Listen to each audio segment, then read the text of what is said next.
हमारे इतिहास में राजपूतानियों ने देश और धर्म को बचाने के लिए कई बार जोहर किए हैं। इतिहास में ऐसा ही रायसेन का एक जोहर दर्ज है, जिसे देखकर मुगल घबरा गए थे। ये राजा शिलादित्य का दौर था जब रायसेन में रानी दुर्गावती ने 700 राजपूतानियों के साथ मिलकर जौहर किया था।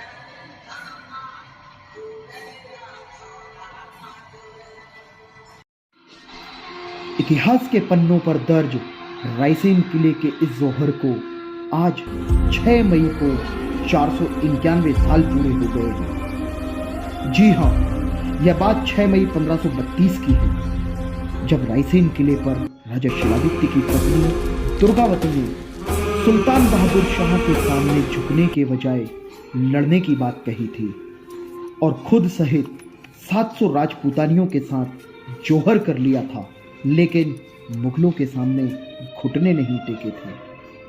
रानी दुर्गावती मेवाड़ के महाराजा राणा सांगा की बेटी थी। उनका विवाह रायसेन के तोमर राजा शिलादित्य से हुआ था। 6 मई 1532 में रायसेन किले पर हुए जौहर के कई प्रमाण इतिहास में मिलते हैं। रायसेन के गजेटियर में भी इस घटना का उल्लेख है।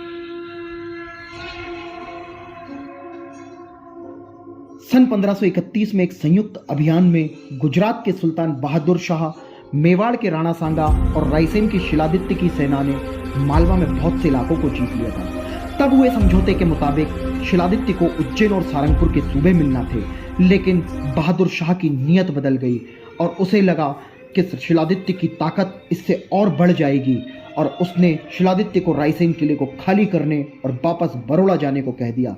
शिलादित्य इस बात पर राजी नहीं हुए और उन्होंने इससे इनकार कर दिया। तब बहादुर शाह ने शिलादित्य को धोखे से अपने कैंप में बुलाकर मांडू में कैद कर लिया। जिस समय शिलादित्य को बहादुर शाह ने कैद किया था, उस समय रायसेन का किला रानी दुर्गावती और शिलादित्य के भाई लक्ष्मण राय की देखरेख में था। आखिरकार बहादुर शाह ने रायसेन किले को जाकर सेना के साथ घेर लिया। बहादुर शाह कई महीनों तक घेराबंदी के बाद भी किले में सेंध नहीं मार पाया। तब रानी दुर्गावती ने आपसी मंत्रणा में अपनी सेना के साथ हर हाल में लड़ने का फैसला लिया और आखिरकार शत्रु सेना अधिक होने और किले में बारूद की कमी होने के कारण हार तय थी और वही हुआ। लेकिन रानी दुर्गावती ने 700 राजपूतानियों के साथ जौहर करके अपने धर्म और देश की रक्षा की। वीर गति को प्राप्त होने के पहले रानी दुर्गावती ने अपनी सेना से कहा था कि वीर इस भूमि पर जन्म लेते रहेंगे। जब बहादुर शाह की सेनाएं रायसेन की तरफ बढ़ रही थी, तो रानी दुर्गावती ने अपनी सेना से ये कहा था कि वहां एक बहादुर शाह है, मगर रायसेन में तो हजारों बहादुर हैं। हमें पूरी ताकत से उसका मुकाबला करना है। दिन बीतते चले गए और रायसेन के बहादुर सैनिक किले की रक्षा में अपने प्राण न्यौछावर करते रहे।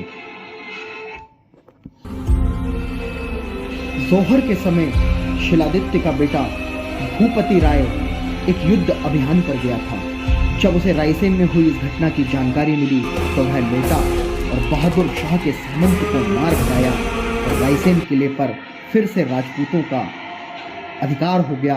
राजपूतों का झंडा यहाँ पर फिर से लहरा गया।